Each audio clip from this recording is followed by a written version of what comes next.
Buat teman-temanku yang baru gabung, bisa cek di playlist untuk urutan videonya, dan bisa juga cek di playlist untuk judul barunya. Bab 5772 Membunuh Musuh. Tubuh burung howler bersayap langit kuning itu segera muncul kembali, tetapi jelas bahwa auranya jauh lebih lemah dari sebelumnya. Jiwanya yang abadi menjadi putus asa, dan meskipun tidak mati, ia terluka parah. Lu Ming menenangkan diri dan segera menggunakan buku kekosongan dan ruang untuk menyerang si burung howler bersayap langit kuning. Ia memegang tombak dan menusukkannya di antara kedua alisnya.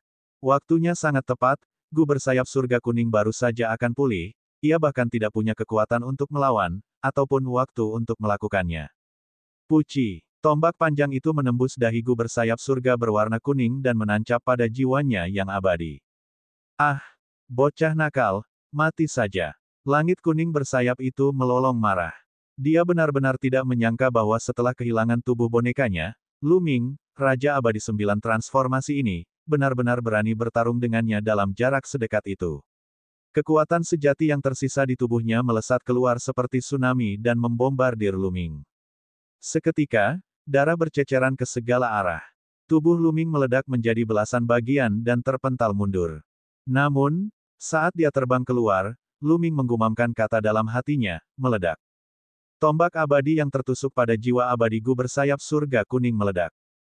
Gu bersayap langit kuning sudah terluka parah, dan sekarang setelah tertusuk oleh senjata abadi, tentu saja ia tidak dapat menahannya, dan jiwanya yang abadi hancur berkeping-keping. Tentu saja, makhluk tingkat alam semesta tidak semudah itu dibunuh. Jiwa abadi dan tubuh fisik Gu bersayap langit kuning dengan cepat berkumpul kembali, tetapi auranya jelas lebih lemah. Kecil, aku akan menggiling tulangmu dan menyebarkan abumu. Wajah si burung howler bersayap langit kuning dipenuhi dengan keganasan, kondisi mentalnya yang stabil hancur berantakan.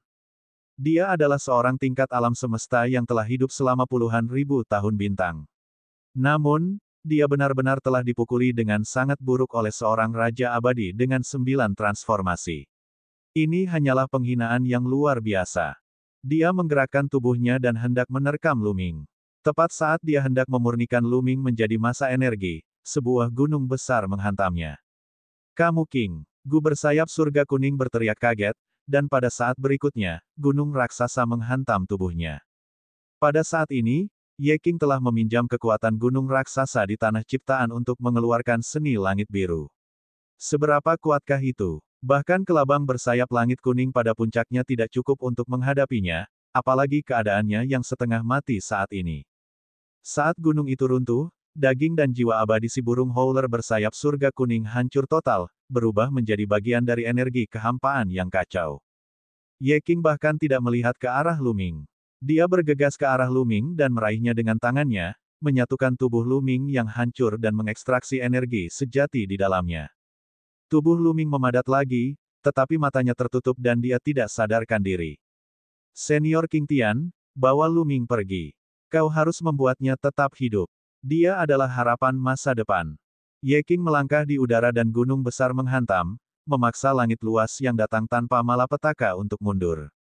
Kemudian, dia bergegas menuju leluhur langit hijau. Apakah kamu juga tidak punya harapan? Ya, jawab leluhur langit hijau dengan ekspresi rumit. Seseorang harus dikorbankan. Kalau tidak, tidak seorang pun akan bisa pergi. Mata Ye King penuh tekad. Meskipun mereka berkomunikasi melalui transmisi suara, leluhur ras langit begitu kuat sehingga mereka dapat dengan jelas mendengar isi transmisi suara mereka. Kau masih ingin pergi? Tidak ada seorang pun yang bisa lolos. Leluhur ras langit kuning itu mendengus dan menuangkan kekuatan sejatinya ke dalam 9 bilah pedang. 9 bilah pedang itu sangat besar, dan auranya yang mengerikan mengunci semua orang saat ia menebas. Kebanyakan dari mereka ditujukan kepada leluhur langit cerah, sedangkan sebagian kecil ditujukan kepada Ye King, 3 kemurnian Taois, Sue Yuzu, dan Kaisar Manusia. Pada saat yang sama, badai penghancur melesat keluar dari kendi penghancur dunia 10 kesengsaraan. Cahaya penghancur menyapu seluruh dunia, disertai dengan teriakan para hantu, membuat rambut seseorang berdiri tegak. Suara ini langsung menghantam jiwa abadi mereka. 3 kemurnian Taois dan Sue Yuzu adalah yang pertama jatuh, dan mereka memuntahkan seteguk darah. Kaisar Manusia dan Ye King menggunakan kekuatan gunung raksasa untuk menghalangi kekuatan ini dan menyerbu, menghancurkan 9 bilah tajam bawah dan cahaya kehancuran. Primogenitor Langit Hijau juga menyerang dengan sekuat tenaga, menerima sebagian besar kekuatan. Di tangan leluhur pertama ras langit, harta karun spiritual kekacauan memiliki kekuatan yang mengguncang bumi. Jika teknik langit biru tidak menghalangi sebagian besar kekuatannya, Sue Yuzu dan 3 kemurnian Taois akan terbunuh seketika. Langit kuning penuh dengan tipu daya, dan langit luas bebas dari malapetaka dan yang lainnya memanfaatkan situasi untuk menyerang Sue Yuzu dan 3 kemurnian Taois, hampir meledakkan mereka. Kaisar Manusia itu tiba tepat pada waktunya. Kekuatannya tak tertandingi saat ia menebas dengan pedang abadinya. Tak terhentikan. Puci, 100 hantu langit kuning terbelah dua dan mundur ketakutan. Sitar suci berdenting keras, dan seolah-olah malapetaka surga telah disambar petir. Tubuhnya berlumuran darah, dan dia juga terdorong mundur, hampir meledak. Ren Huang tidak mengejar dan juga menyerang leluhur King Tian. Itu karena baik Kaisar Manusia maupun Ye King dapat melihat bahwa leluhur langit cerah itu telah mencapai batasnya dengan melayani pasukan dengan tubuhnya sendiri. Jika dia tidak pergi sekarang, dia tidak akan bisa pergi. Mereka bisa saja mati, namun leluhur langit biru tidak bisa, karena cakram Luo Jade sejati yang agung tidak mungkin jatuh ke tangan leluhur ras langit. Orang tua Changqing itu sudah meninggal entah berapa tahun yang lalu. Kau ingin menghentikan kita dengan meminjam kekuatannya. Sungguh naif. Leluhur ras Empirean mendengus dingin sambil membalik toples 10 malapetaka itu. Cahaya kehancuran mengalir turun seperti cairan. Kali ini, setidaknya setengah dari cahaya kehancuran itu melesat ke arah Ye King dan Kaisar Manusia, mencegah mereka mendekati leluhur ras Empirean. Merusak. Tubuh Ye King memancarkan cahaya warna-warni yang menyilaukan untuk sementara waktu. Dia membakar hidupnya dan segalanya. Ini adalah cara bertarung yang sama sekali tidak bisa diubah. Ye King jelas akan mengerahkan seluruh kemampuannya. Dalam pertempuran hari ini, kekalahan mereka sudah pasti, tetapi mereka tidak bisa mengakui kekalahan. Mereka harus tetap berharap. Pikiran Kaisar Manusia jelas sama dengan pikiran Ye King. Dia juga membakar kekuatan hidupnya. Dengan membakar nyawanya, resonansinya dengan gunung besar di kedalaman tanah penciptaan akan menjadi lebih kuat, dan kekuatan yang akan diperolehnya juga akan lebih kuat. Mereka berdua melawan arus dan melancarkan serangan terkuat dalam hidup mereka. Ledakan, ledakan. Pada akhirnya, mereka berhasil menembus serangan cahaya penghancur itu. Mereka berlumuran darah saat mendekati Clear Sky Primogenitor. Senior, bawa Luming pergi. Kami akan menahan mereka. Ye King melambaikan tangannya dan Luming terbang ke arah leluhur langit biru. Leluhur langit biru mengeluarkan cakram giok luo sejati yang agung dan menyimpan Luming di dalamnya. Setelah menyerahkan Luming kepada leluhur langit biru, Ye King bergegas menuju 10 guci apokaliptik sementara Kaisar Manusia bergegas menuju 9 bilah misterius dunia bawah bagaikan ngengat menuju api. Mereka ingin menghentikan dua primogenitor langit dan membiarkan primogenitor langit biru melarikan diri. Tatapan kedua leluhur dari langit kuning dan langit biru berubah dingin saat mereka mengaktifkan harta roh kacau mereka untuk menyerang Ye King dan Kaisar Manusia. Mereka ingin membunuh mereka berdua dalam satu serangan. Namun, pada saat berikutnya, ekspresi mereka berubah. Tubuh Ye King dan Kaisar Manusia meledak pada saat yang sama. Itu penghancuran diri. Ye King dan Kaisar Manusia sama-sama sangat jelas bahwa kesenjangan antara tingkat kultivasi mereka dan leluhur ras langit terlalu besar. Bahkan jika mereka meminjam kekuatan gunung raksasa, itu masih belum cukup. Sulit untuk menutupi kesenjangan di antara mereka. Terlebih lagi, pihak lain masih mengendalikan harta karun spiritual kekacauan. Bahkan jika mereka mengorbankan nyawa mereka, mereka tidak dapat menghentikannya. Hanya dengan menghancurkan diri sendiri mereka dapat melawannya dan berjuang untuk mendapatkan kesempatan bertahan hidup.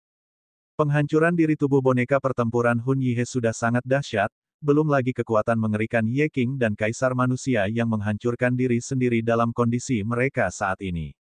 Bahkan, itu membuat 10 kesengsaraan penghancur dunia dan 9 bilah dunia bawah terbang. Itu juga membuat kosmos besar cakrawala dan kosmos besar langit kuning terbang jauh. Bab 5773 Panggilan Tirai. Leluhur langit hijau mendesah dalam hatinya dan mengungkapkan ekspresi yang rumit. Namun, dia bukanlah orang yang bimbang. Dia berubah menjadi seberkas cahaya dan terbang menjauh.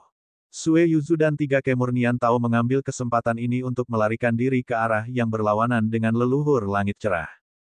Leluhur ras langit pasti akan mengejar leluhur langit biru dan melarikan diri bersamanya. Itu akan lebih berbahaya. Hanya dengan pergi ke arah yang berlawanan dengan leluhur langit biru mereka akan memiliki kesempatan untuk melarikan diri. Tidak perlu melanjutkan pertempuran. Mereka telah dikalahkan, dan seluruh kosmos besar telah hancur. Pada saat ini, selain beberapa tingkatan alam semesta, tidak ada makhluk hidup lain yang tersisa. Baru saja, Gu bersayap langit kuning dan Chang Tian Xuanzeng terbunuh, sementara Mei Ye, Chang Tian Wujie, dan Bai Yi semuanya terluka parah.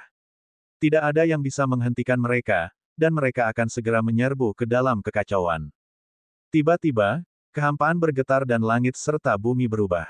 Gunung, sungai, lautan, matahari, bulan, dan bintang muncul.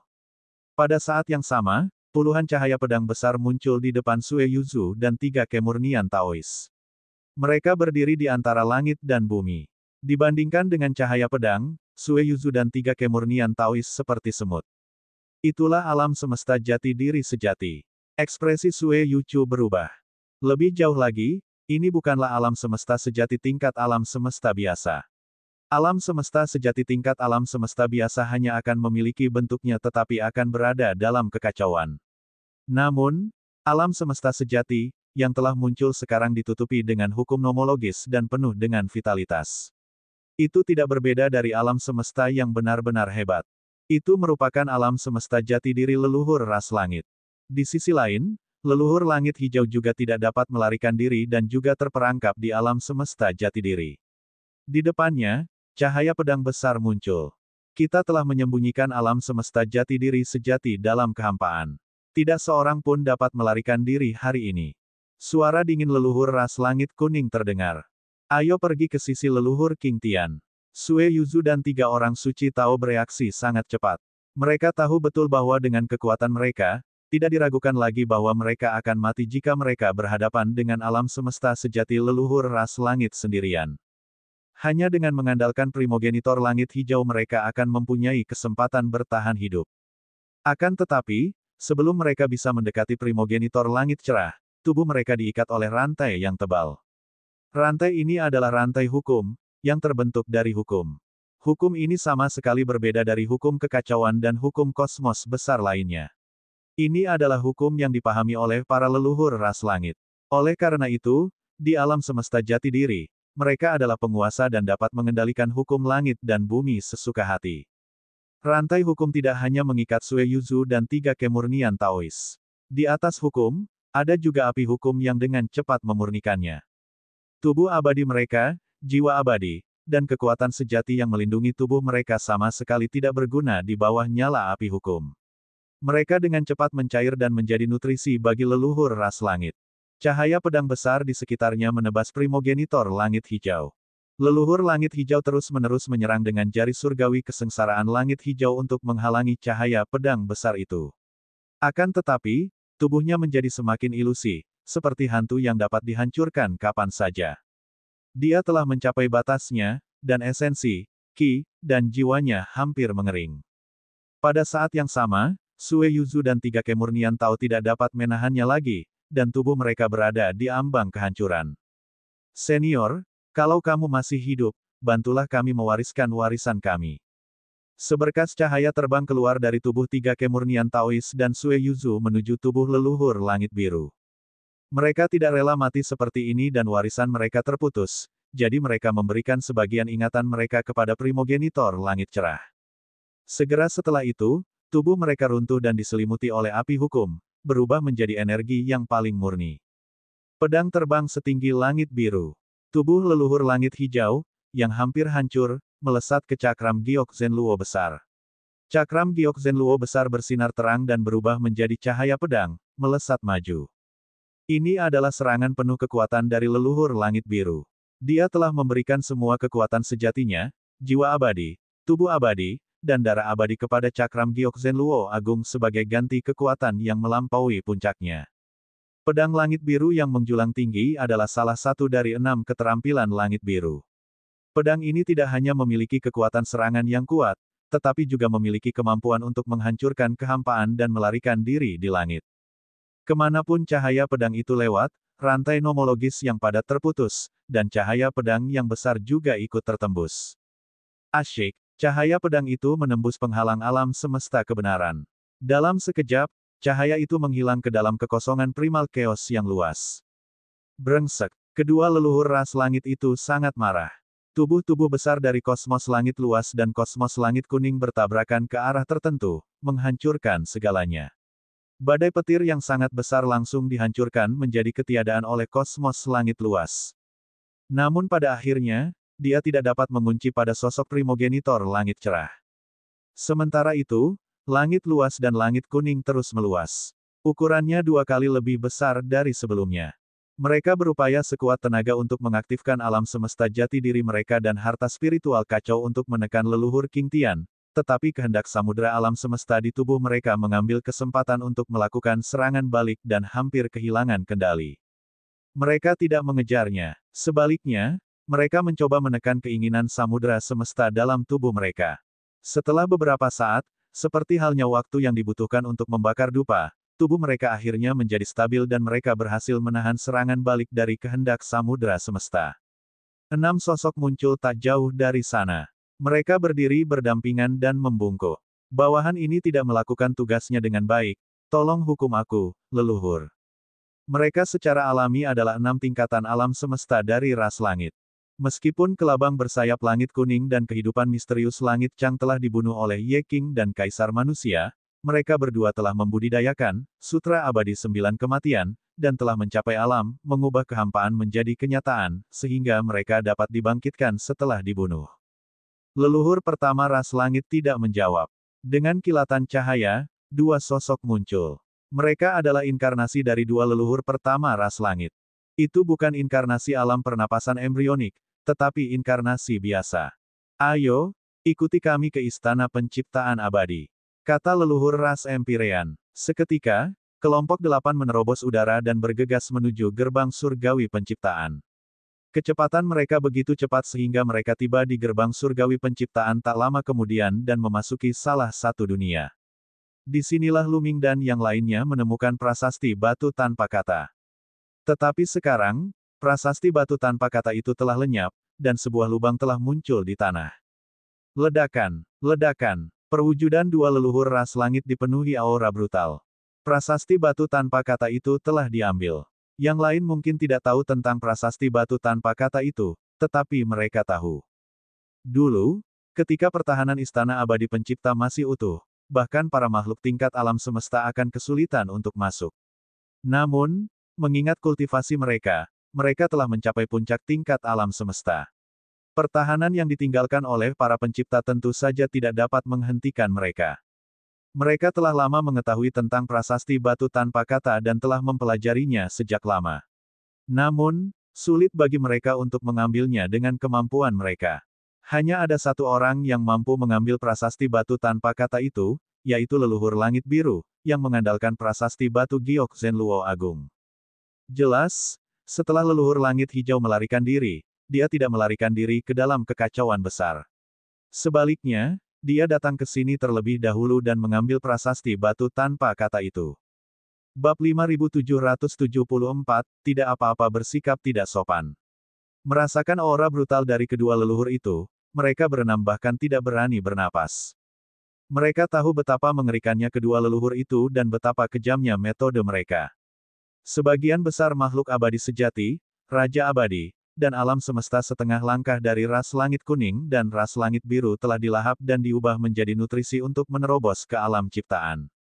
Ini adalah rencana yang membunuh 2 burung dengan 1 batu.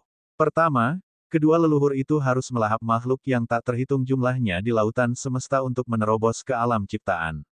Kedua, mereka dapat menggunakan kesempatan ini untuk menarik keluar semua makhluk besar yang tersembunyi di lautan semesta.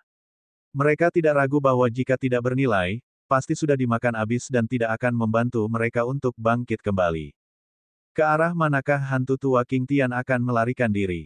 Leluhur ras langit kuning bertanya kepada leluhur ras langit biru. Salah satu dari mereka bernama Huang Tian, dan yang lainnya bernama Chang Tian. Kedua klan tersebut dinamai menurut nama mereka. Lu Ming dari alam semesta purba tidak mati. Hantu tua King Tian melarikan diri bersama Lu Ming. Kemungkinan besar mereka melarikan diri ke arah itu. Langit menunjuk ke arah tertentu dalam kehampaan kekacauan purba. Maksudmu dari arah mana cakram giok Zenluo besar itu berasal?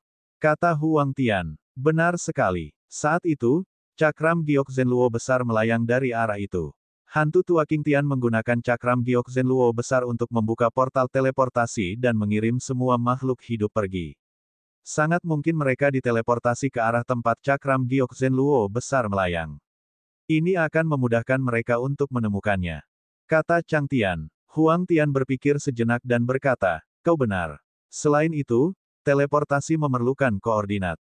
Lintasan lempengan giok Zenluo Agung adalah koordinat. King Tian tidak dapat memindahkan makhluk hidup itu ke samudera semesta atau benua ciptaan.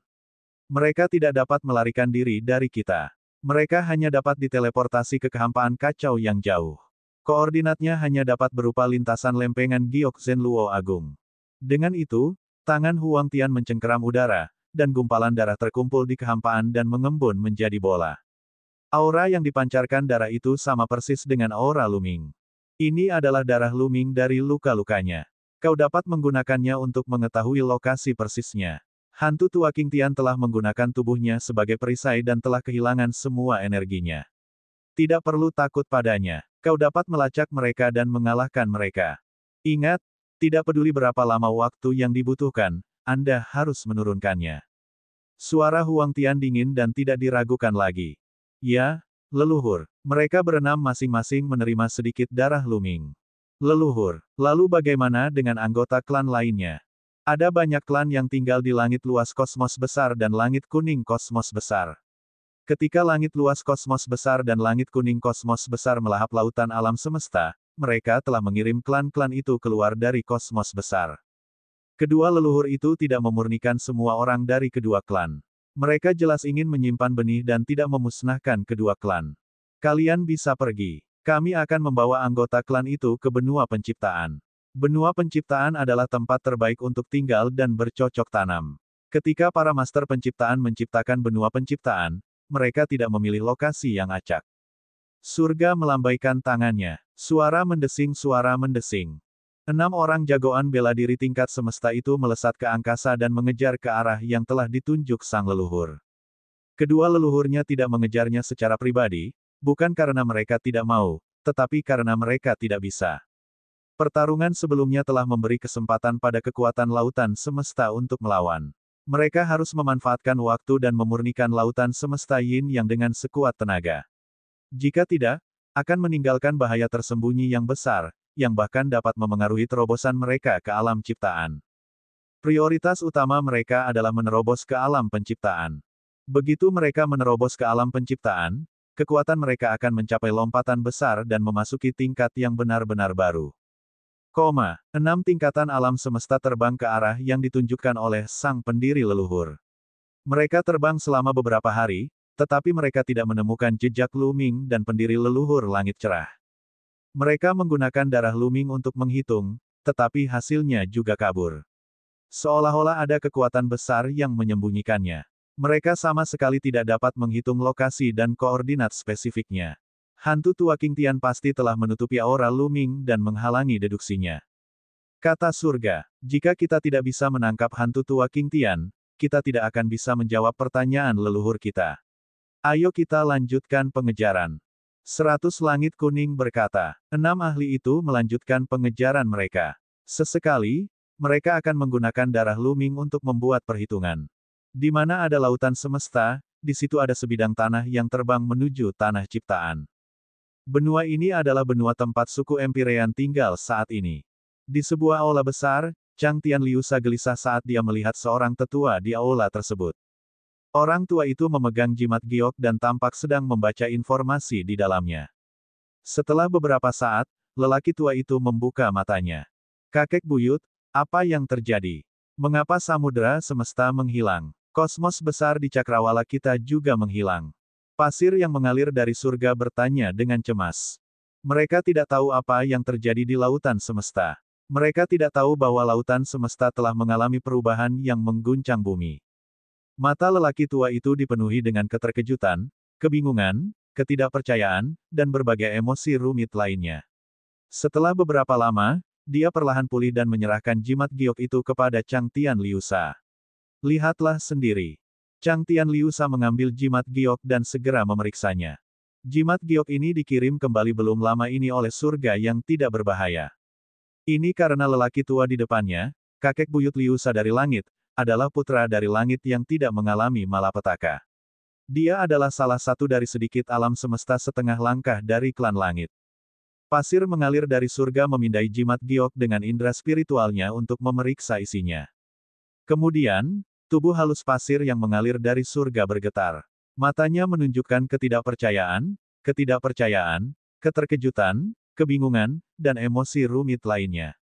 Dalam jimat giok, tidak ada kesengsaraan. Empyrean menjelaskan secara singkat apa yang telah terjadi di lautan alam semesta dan memberitahu mereka untuk tidak menyebarkannya. Bagaimana ini bisa terjadi? Semua keyakinan dan pengetahuan masa lalu pasir surgawi yang mengalir telah runtuh. Ternyata pembantaian antara klan langit luas dan klan langit kuning sejak zaman dahulu kala adalah palsu. Mereka semua adalah pion di tangan leluhur mereka. Juga, demi bisa menerobos, dia bahkan bisa mengorbankan anggota klannya, dia sama sekali tidak bisa menerimanya. Liusa, masalah ini tidak boleh disebarluaskan. Kalau tidak, klan akan kacau balau. Orang tua itu memperingatkan, kakek buyut, apakah menurutmu kau bisa menyembunyikan hal sebesar itu dari kami? Alasan mengapa tetua yang tidak bersalah memberitahu kami informasi ini adalah karena dia tahu bahwa hal semacam ini tidak bisa dirahasiakan. Kata pasir yang mengalir dari surga. Samudra semesta yin yang lenyap, begitu pula ribuan kosmos besar. Semua makhluk hidup di samudra semesta musnah. Bagaimana hal seperti itu bisa dirahasiakan? Aku akan menyembunyikannya selama aku bisa. Orang tua itu mendesah. Menggelikan, menyedihkan. Wajah Chang Tian Liusa pucat. Dia tidak dapat menerima apa yang telah dilakukan oleh para leluhur ras langit. Dia tidak ragu bahwa jika leluhur garis keturunannya tidak terkalahkan, mereka tidak akan mampu bertahan dan akan disempurnakan sebagai nutrisi. Tidak perlu tinggal di klan seperti itu. Tidak perlu bersikap tidak hormat kepada leluhur seperti itu. Pasir yang mengalir dari surga melangkah keluar. Kamu mau pergi kemana? Di tengah kekacauan yang besar ini, tentu akan ada tempat bagiku untuk berdiri. Surga mengalirkan pasir ke kiri tanpa menoleh ke belakang. Bab 5775, dapat dibangkitkan. Pedang abadi terbang melalui kekacauan primordial dengan kecepatan yang mencengangkan, menempuh jarak puluhan miliar kilometer hanya dengan satu kilatan. Sebuah pelat giok heksagonal melayang di atas pedang abadi, berkedip-kedip dengan cahaya redup. Seorang pemuda berbaring di bawah cakram giok. Meskipun matanya terbuka, matanya kosong. Dia menatap kehampaan yang kacau di atasnya tanpa bergerak. Cakram giok Zenluo besar berkelebat dan sebuah sosok muncul. Sosok itu adalah leluhur langit hijau. Namun, sosok leluhur langit biru itu sangat ilusi. Itu bukan tubuh dari daging dan darah, tetapi seberkas jiwa abadi. Itu seperti lilin yang tertiup angin yang dapat padam kapan saja. Dia menatap Luming dan mendesah. Sudah setahun. Saat ini, sudah setahun sejak pertempuran yang menghancurkan lautan semesta. Mereka telah terbang di kekosongan kekacauan purba selama setahun penuh. Sebenarnya, Luming sudah bangun 11 bulan yang lalu. Luka-lukanya berangsur-angsur sembuh berkat kemampuan pemulihannya yang kuat. Namun, dia tidak mengatakan sepatah kata pun setelah bangun. Dia hanya berbaring di atas pedang abadi dalam keadaan linglung. Tahun lalu, primogenitor langit cerah tidak mengganggu Luming. Dia sangat memahami perasaan Luming, karena dia juga pernah merasakan kepedihan seluruh klannya dibasmi. Rasa sakitnya tak terlukiskan, seperti banjir yang menenggelamkan segalanya. Oleh karena itu, ia memberi Luming waktu 1 tahun untuk memulihkan diri. Namun, ia tidak bisa terus berkecil hati. Kalau dia terus-menerus patah semangat, dia mungkin akan terjerumus ke dalam setan dalam dirinya dan tidak akan mampu keluar dari setan itu seumur hidupnya. Luming, apakah kamu berencana untuk terus tertekan seperti ini? Kata nenek moyang langit hijau.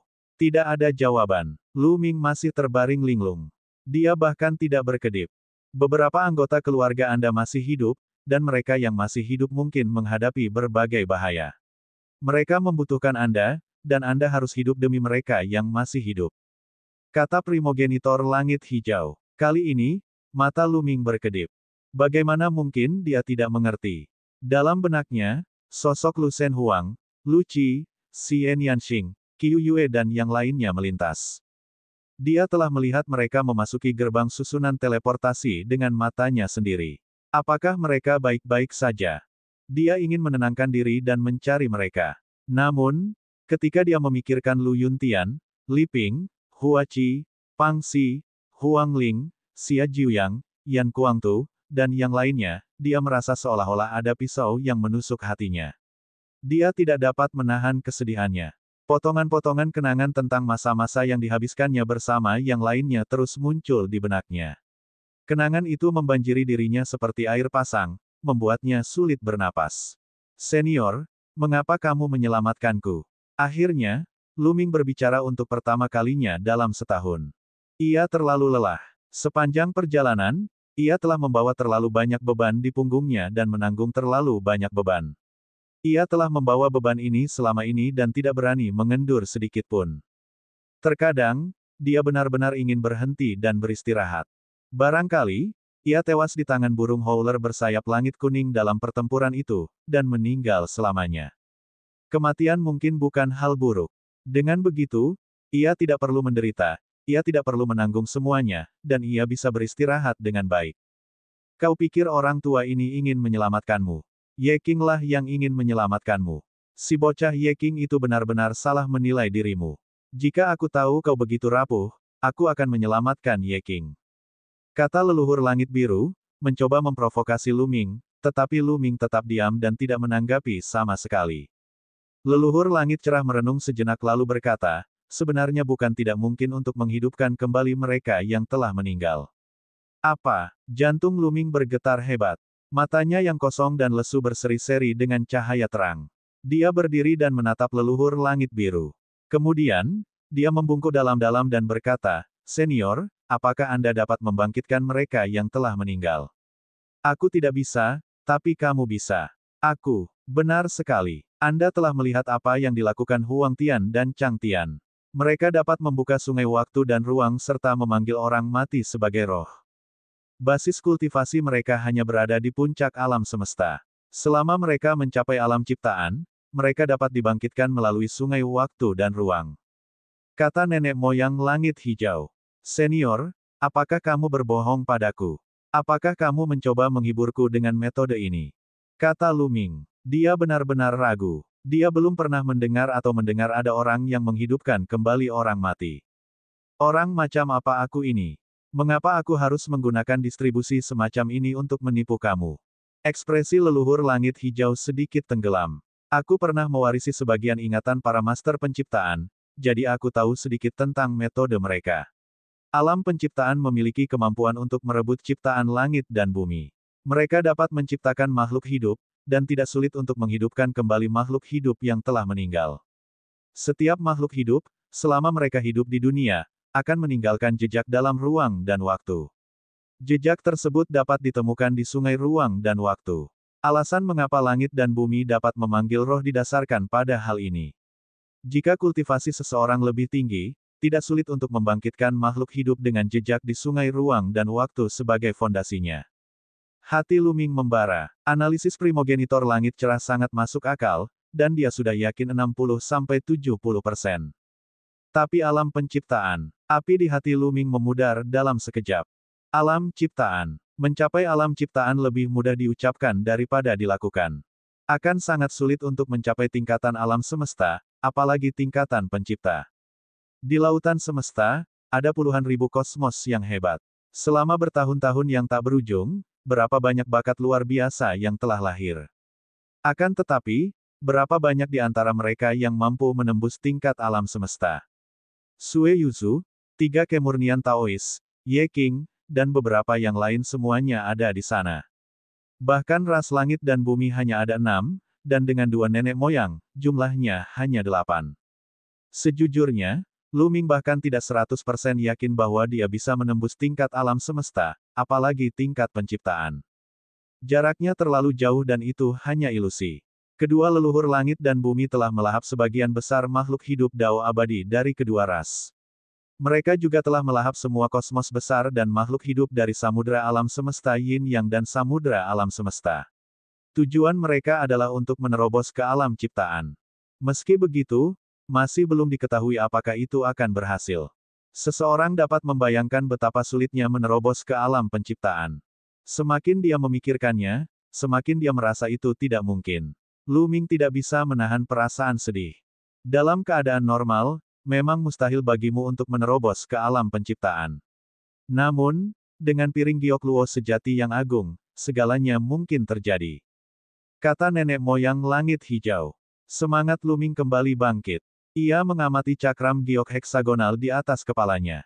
Dia tahu bahwa cakram giok Zenluo Agung yang disebutkan oleh leluhur langit biru adalah harta karun tertinggi di depannya, yang bahkan leluhur langit biru dan leluhur langit kuning tengah berusaha keras untuk mendapatkannya.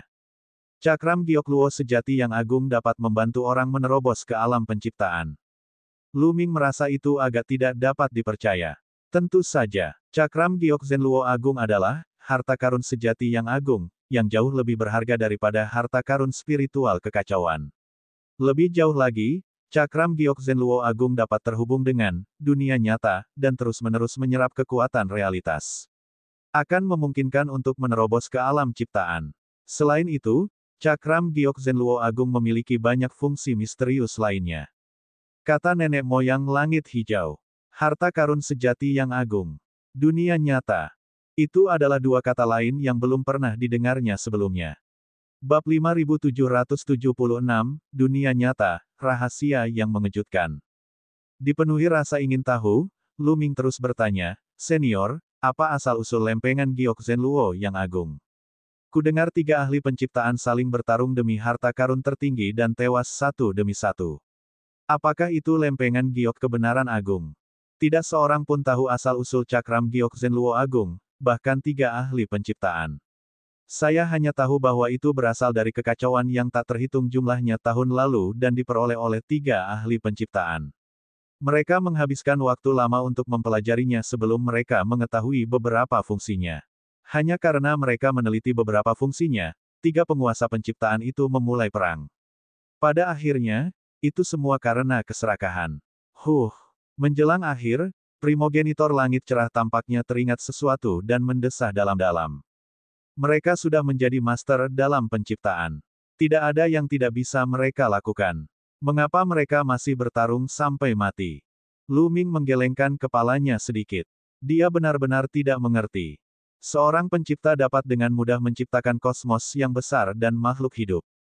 Misalnya, benua ciptaan dan ribuan makhluk hidup di dalamnya diciptakan oleh para penguasa ciptaan. Di mata Lu Ming, cara seperti itu sangat ampuh. Apalagi yang bisa mereka lakukan dengan mempertaruhkan nyawa mereka.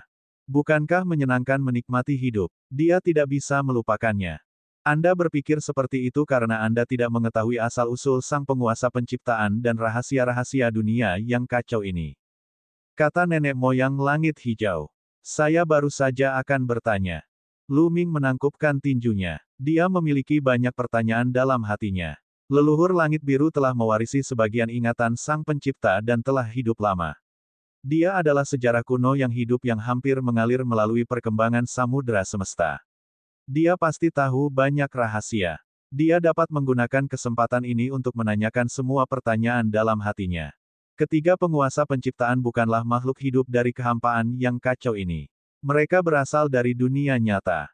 Kata primogenitor langit hijau perlahan. Dunia nyata. Tempat seperti apa itu? Apakah itu dunia seperti tanah ciptaan? Lu Ming bertanya. Dia telah mendengar leluhur langit biru menyebutkan dunia nyata beberapa kali berturut-turut, dan dia bahkan lebih penasaran. Para dewa abadi diperintahkan oleh sang pencipta untuk menjelajahi kekacauan dan suatu kali dicegat oleh makhluk tak dikenal. Mungkinkah makhluk tak dikenal itu berasal dari dunia nyata? Namun, leluhur langit cerah menggelengkan kepalanya dan berkata, dunia nyata tidak berada dalam kekosongan kekacauan primal ini. Di dunia ini, jika ada yin, pasti ada yang. Jika ada kebenaran, pasti ada kepalsuan. Jika ada kenyataan, pasti ada kehampaan. Dunia nyata, Seperti namanya, sesuai dengan kenyataan.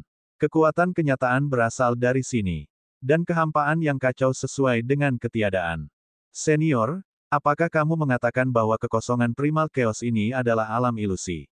Semuanya palsu. Lu Ming merasa sedikit bingung. Jika dia adalah ilusi, lalu siapa dia? Siapa saja orang-orang dan benda-benda yang pernah berhubungan dengannya? Semua palsu, ilusi, mimpi. Kekosongan yang kacau bukanlah ilusi. Kekosongan itu benar-benar ada. Hanya saja segala sesuatu di dalam kekosongan yang kacau, makhluk hidup apapun, adalah ilusi. Mereka seperti bunga dalam mimpi. Suatu hari, mereka akan mati dan menjadi bagian dari kekacauan. Kata nenek moyang langit hijau. Di manakah para master pencipta? Apakah akan sama saja? Segala sesuatu dalam kekosongan yang kacau ini akan menjadi seperti ini.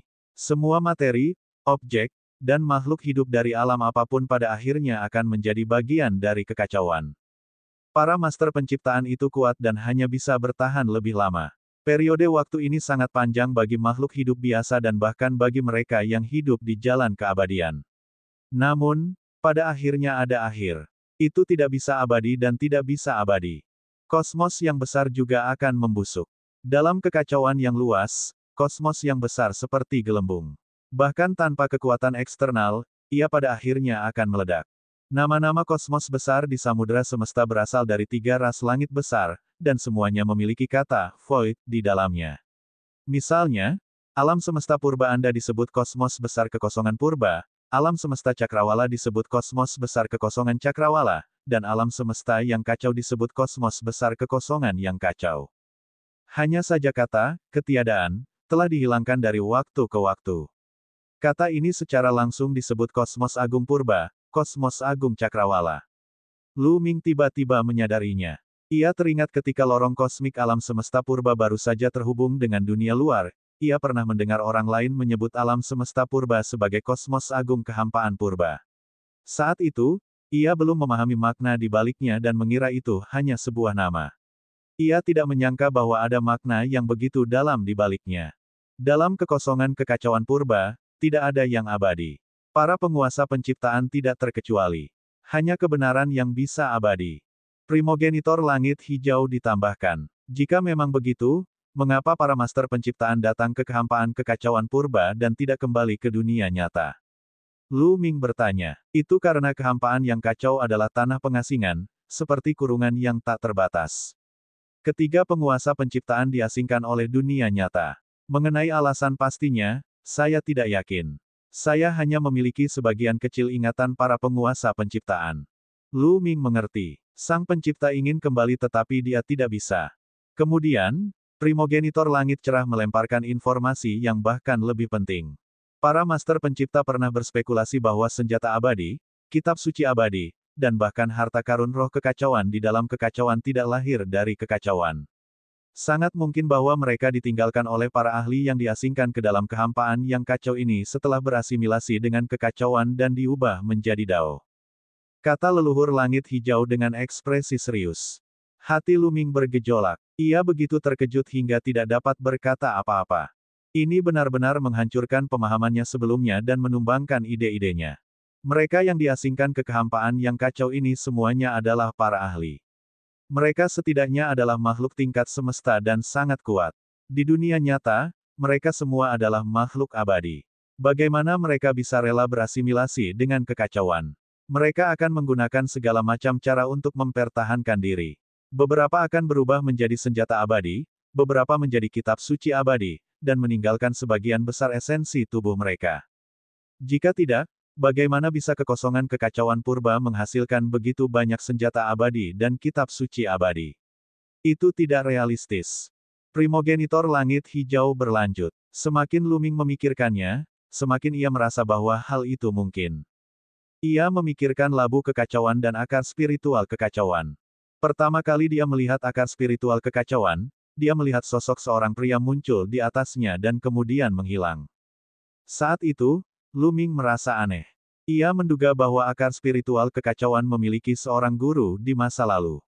Sosok pria itu adalah mantan guru akar spiritual kekacauan. Setelah mendengar apa yang dikatakan oleh leluhur langit biru itu, Lu Ming tidak dapat menahan diri untuk tidak menebak bahwa sosok pria itu adalah seorang ahli yang tak tertandingi yang telah diasingkan ke dalam kehampaan yang kacau. Setelah kematiannya, ia berasimilasi dengan kekacauan dan esensinya berubah menjadi akar roh kekacauan. Kemungkinan ini sangat tinggi. Mungkinkah orang-orang itu dapat dibangkitkan di masa depan? Lu Ming segera bertanya. Leluhur langit hijau menggelengkan kepalanya, itu tidak mungkin. Tidak peduli seberapa kuat kultivasi seseorang, mereka tidak dapat melawan seluruh kehampaan yang kacau. Setelah berasimilasi dengan kekacauan, mereka dapat melupakan tentang hidup kembali. Orang-orang itu berusaha sekuat tenaga untuk meninggalkan sesuatu. Itu hanya untuk mempertahankan jejak harapan. Dunia nyata hanya akan digunakan sebagai latar belakang dan tidak akan ditulis secara rinci. Peta ini tidak akan diperluas dan mungkin akan menjadi pembuka buku berikutnya. Bab 5777, Masa Lalu Tiga Klan. Bisakah cakram giok Zenluo Agung membantu para master penciptaan kembali ke dunia nyata? Tidak, jika kita bisa kembali ke dunia nyata, mengapa para master penciptaan saling membunuh? Bukankah lebih baik jika kita kembali bersama? Lu Ming membuat tebakan. Leluhur langit hijau memperlihatkan ekspresi kagum dan berkata, pikiranmu tajam, tetapi aku tidak bisa menceritakan detailnya. Tidak ada apapun tentang piring giok Zenluo Agung dalam ingatanku, jadi aku tidak tahu banyak tentangnya. Namun, piring giok Zenluo Agung dapat berkomunikasi dengan dunia nyata dan meminjam kekuatan nyata dari dunia nyata. Kau harus tahu bahwa tidak ada kekuatan nyata di kehampaan yang kacau. Jika kau ingin meningkatkan kultivasimu, kau harus menyerap kekuatan nyata. Ketika kultivasimu mencapai alam tertentu, kau tidak dapat menembus penghalang antara yang nyata dan yang ilusi. Kembalilah ke dunia nyata. Apakah karena kekuatan kebenaran yang dapat dipinjam dari cakram giok Zenluo Agung dari dunia nyata terbatas dan tidak cukup untuk diolah oleh tiga ahli penciptaan? Apakah itu sebabnya mereka bertiga ingin memonopolinya, yang menyebabkan konflik dan pembunuhan? Lu Ming berspekulasi. Itu bukan hal yang mustahil. Leluhur langit cerah mengangguk. Jelas bahwa dia punya dugaan serupa. Ngomong-ngomong, senior, apa hubungan antara tiga penguasa penciptaan? Karena mereka berdua dibuang ke kehampaan kekacauan purba, mereka pasti memiliki hubungan satu sama lain. Tiga ahli penciptaan disebut, Chang Qing, Xuan Chang, dan Ni Huang. Mereka adalah saudara senior dan junior. Energi sejati yang mereka kembangkan memiliki atribut yang berbeda, tetapi mereka berasal dari sumber yang sama. Katanya, leluhur langit hijau. Setelah itu, leluhur langit biru mengobrol lama dengan Lu Ming dan menceritakan hampir semua hal yang diketahuinya. Leluhur Qing Tian berevolusi dari daging biru tua sang pencipta. Seiring peningkatan level kultivasinya, ia membangkitkan sebagian ingatan sang pencipta. Setelah tiga penguasa penciptaan diasingkan ke kehampaan yang kacau, mereka dihadapkan dengan kesepian abadi dari kehampaan yang kacau. Mungkin karena mereka terlalu bosan, atau mungkin karena alasan lain, mereka bergabung untuk menciptakan tanah penciptaan, menciptakan ribuan ras. Mereka duduk dan menyaksikan makhluk hidup di tanah penciptaan berlipat ganda, naik turunnya ras, dan naik turunnya ras. Pada saat yang sama, mereka mengirim orang untuk menjelajahi kekacauan yang tak berujung. Mereka juga melakukan berbagai penelitian, seperti penelitian tentang reinkarnasi. Itulah yang terjadi hingga munculnya piring giok Zenluo besar, yang membuat mereka sangat gembira. Awalnya, mereka bertiga tidak memiliki konflik apapun. Mereka mempelajari cakram giok Zenluo Agung bersama-sama.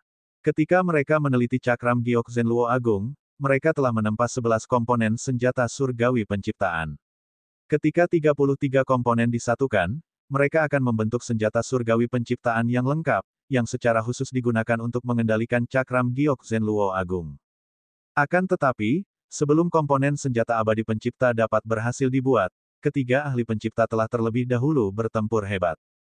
Pertarungan itu sangat dahsyat. Benua sang pencipta hancur dan berubah menjadi lautan tak berujung yang dipenuhi dengan niat membunuh yang tak terbatas. Bahkan setelah bertahun-tahun, tidak ada makhluk hidup yang bisa bertahan hidup. Hanya Raja Surgawi yang bisa melindungi dirinya sendiri. Mereka bertempur dari benua pencipta hingga kehampaan yang kacau. Pada akhirnya, Xuan Chang dan Ni Huang jatuh ke dalam kehampaan yang kacau dan menjadi lautan alam semesta yin yang. Pencipta biru laut terluka parah dan hampir mati. Dia membawa cakram giok Zenluo yang agung kembali ke benua ciptaan yang hancur. Master Biru Laut yang menciptakan ingin menggunakan cakram giok Luo sejati yang agung untuk memperpanjang hidupnya, tetapi ia gagal pada akhirnya. Ia jatuh ke lautan yang tak terbatas dan berubah menjadi gunung raksasa. Namun, karena ia menyuntikkan terlalu banyak kekuatan ke cakram giok Luo sejati yang agung sebelum ia meninggal, gunung raksasa yang ia ubah menjadi lebih kecil dari lautan alam semesta Yin Yang. Itulah sebabnya saya hampir tidak dapat mengendalikan cakram giok Luo sejati yang agung. Kata nenek moyang langit hijau. Lu Ming mengangguk. Tiba-tiba dia menyadari sesuatu dan banyak keraguannya pun terjawab. Ketika pertama kali memasuki lautan tak terbatas, dia merasakan 3 niat membunuh yang mengerikan. Itu jelas tertinggal dari pertempuran besar antara para master penciptaan. Dia juga memperoleh 3 pedang kristal dari suatu tempat.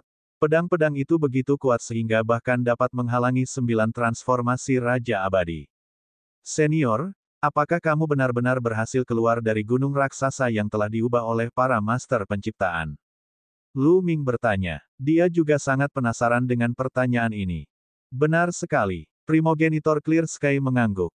Lu Ming curiga. Bagaimana leluhur pertama langit cerah itu berkembang biak dan memperkuat klan langit cerah. Tetapi dia terlalu malu untuk menanyakan pertanyaan ini.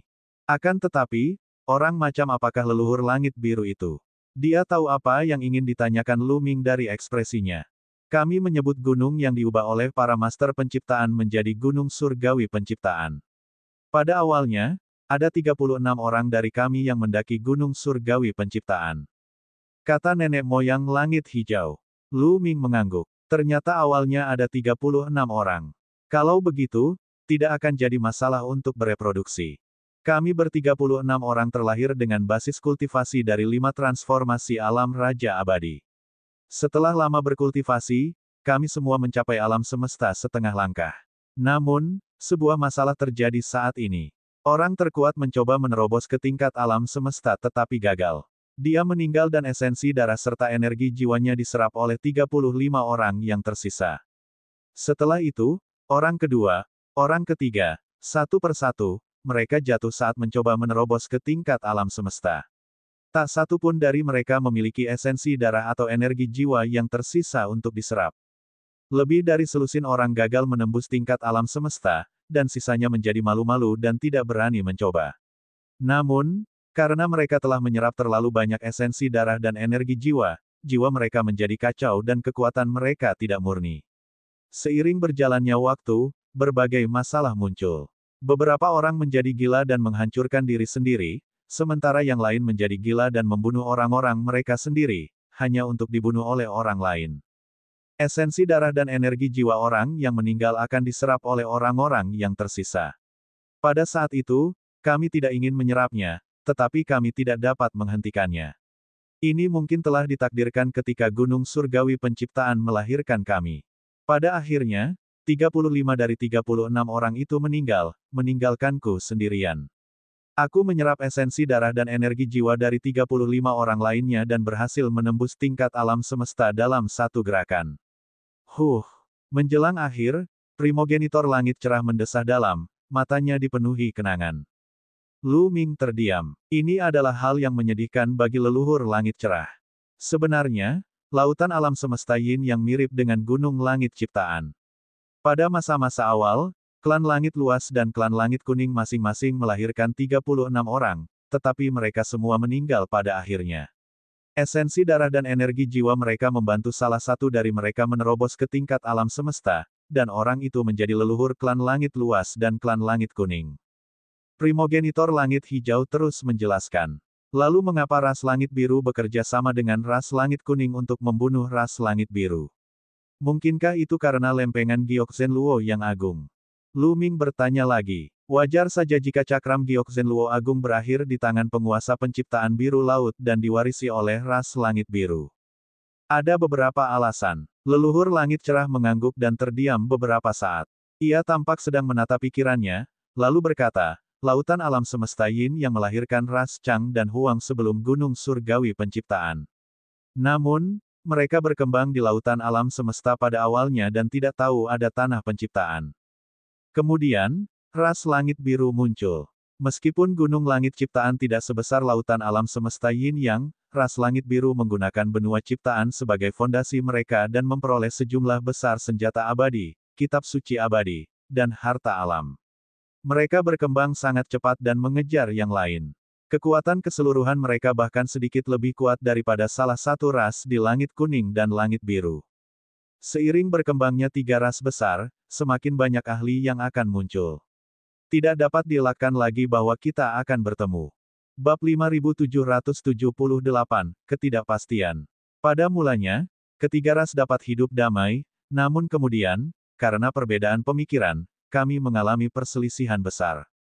Kata nenek moyang langit hijau. Ide apa? Lu Ming bertanya.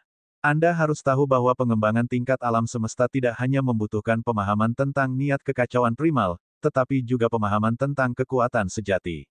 Itu juga sangat penting dan tidak dapat dielakkan. Sumber kekuatan sejati yang terbesar secara alami ditinggalkan oleh mayat para master penciptaan. Langit dan bumi melahap dan memurnikan kekuatan sejati di kedalaman samudera alam semesta Yin Yang, sementara saya memurnikan kekuatan sejati di kedalaman gunung surgawi penciptaan untuk meningkatkan kultivasi saya. Namun, entah itu lautan alam semesta Yin Yang atau gunung surgawi ciptaan, mereka telah mengembangkan keinginan mereka sendiri setelah bertahun-tahun berevolusi. Ketika terlalu banyak kekuatan sejati mereka diambil, mereka akan melawan dan mengusir makhluk agung yang masuk. Pada awalnya, ia hanya menolak keberadaan tingkat alam semesta. Aku lebih terkendali. Setelah merasakan perlawanan dari kehendak gunung surgawi penciptaan, aku tidak memasukinya untuk menyerap dan memurnikan kekuatan sejati. Namun, surga dan langit kuning menolak untuk menyerah. Mereka tidak dapat masuk secara pribadi, jadi mereka mengirim Raja Abadi dan makhluk abadi sejati untuk mengumpulkan kekuatan sejati. Pada akhirnya, hal itu menyebabkan penolakan yang lebih besar dari lautan alam semesta Yin Yang. Bahkan makhluk abadi sejati dan Raja Abadi tidak dapat masuk. Namun, langit dan langit kuning tidak mau menyerah. Mereka punya rencana untuk menemukanku dan ingin bekerja sama denganku. Rencana apa? Dengan makhluk hidup dari berbagai alam semesta sebagai bidak catur, makhluk abadi dari berbagai alam semesta akan menyerap kekuatan kebenaran. Kemudian, mereka akan pergi ke tanah ciptaan untuk bertarung, dan mereka akan mendirikan formasi yang mencapai langit di tanah ciptaan dan bahkan kehampaan yang kacau. Selama makhluk hidup itu mati dalam pertempuran, formasi itu akan menyerap kekuatan kebenaran di tubuh mereka dan akhirnya jatuh ke tangan kita. Kata nenek moyang langit hijau. Hati Lu Ming bergetar. Bukankah ini tanah asal dan mantra asal? Ye King sudah lama menduga bahwa ada masalah dengan tanah asal. Jadi memang begitulah adanya. Saya tidak setuju dengan rencana ini. Menurut saya, rencana ini terlalu kejam dan bertentangan dengan keharmonisan surga. Kata nenek moyang langit hijau. Jadi, langit dan bumi bergandengan tangan untuk menghancurkan ras langit biru. Kata Lu Ming. Ya, leluhur langit cerah mengangguk. Jika kita ingin melaksanakan rencana ini, kita harus merahasiakannya. Begitu rencana ini bocor, rencana mereka akan gagal. Jadi, ras langit cerah tentu saja tidak bisa dibiarkan hidup. Tentu saja, itu hanya salah satu alasannya. Alasan lainnya adalah bahwa cakram giok Zenluo Agung, langit dan bumi, awalnya menyatu dengan esensi darah dan energi jiwa dari 35 orang lainnya, termasuk ingatan mereka. Mereka terlahir dengan sebagian kecil ingatan Sang Pencipta. Seiring kultivasi mereka tumbuh semakin tinggi, mereka menyerap semakin banyak kekuatan sejati Sang Pencipta, dan mereka membangkitkan semakin banyak ingatan Sang Pencipta. Akhirnya, mereka menemukan rahasia cakram giok Zenluo Agung dan menebak bahwa itu ada di tanganku. Ketiga, senjata surgawi, kitab suci surgawi, dan sumber daya benua penciptaan di tangan ras langit biru telah lama didambakan. Menghancurkan ras langit biru sama saja dengan membunuh 3 burung dengan 1 batu. Lu Ming memiliki perasaan campur aduk. Dalam hal ini, akar dari semua dendam dan keluhan adalah cakram giok luo yang sebenarnya. Tanpa cakram giok luo yang agung dan sejati, 3 penguasa penciptaan masih bisa hidup dengan damai. Ras-ras di tanah penciptaan akan berkembang pesat. Tentu saja, jika itu terjadi, tidak akan ada lautan semesta atau ras manusia di zaman primitif. Segala sesuatu di dunia ini sudah ditakdirkan. Tidak diragukan lagi bahwa apa yang disebut dendam antara ras langit kuning dan ras langit biru, serta perang antara dunia Yang dan dunia Yin, semuanya telah direncanakan oleh leluhur kedua ras tersebut. Ribuan alam semesta, termasuk sebagian besar orang di langit, tetap berada dalam kegelapan. Mereka semua adalah pion, yang menyediakan aliran kekuatan nyata yang stabil bagi kedua leluhur langit dan langit kuning. Ketika kedua leluhur itu tumbuh kuat, samudra alam semesta Yin Yang pun semakin melemah. Inilah sebabnya mengapa kedua leluhur itu mampu melahap samudra alam semesta Yin Yang. Lu Ming berdiri di atas pedang surgawi dan menatap kekosongan yang semakin jauh. Dia linglung. Setelah beberapa lama, dia bertanya, "Senior, kemana kita akan pergi?" "Tentu saja, kami mencari mereka yang diteleportasi," kata nenek moyang langit hijau. Mata Lu Ming berbinar dan dia tampak terkejut. "Senior, apakah Anda tahu kemana orang-orang itu diteleportasi?" Sebelumnya, dia selalu mengira bahwa orang-orang yang diteleportasi oleh gerbang susunan teleportasi itu diteleportasi secara acak ke suatu kehampaan yang kacau. Sulit untuk menentukan lokasi pasti mereka. Sulit untuk menentukan lokasi yang tepat. Namun, saya menggunakan rute yang diambil oleh cakram Gyokzen Luo besar saat melayang di sini. Orang yang diteleportasi seharusnya diteleportasi ke rute itu. Namun, kultivasi saya tidak cukup tinggi dan saya tidak dapat menggunakan cakram Gyokzen Luo besar. Saya juga menggunakannya dalam perang, jadi ada banyak ketidakpastian. Kata nenek moyang langit hijau.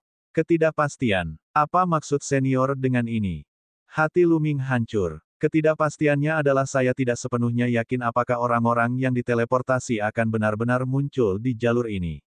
Bahkan jika mereka diteleportasi di jalur ini, mereka mungkin diteleportasi ke tempat yang sangat jauh.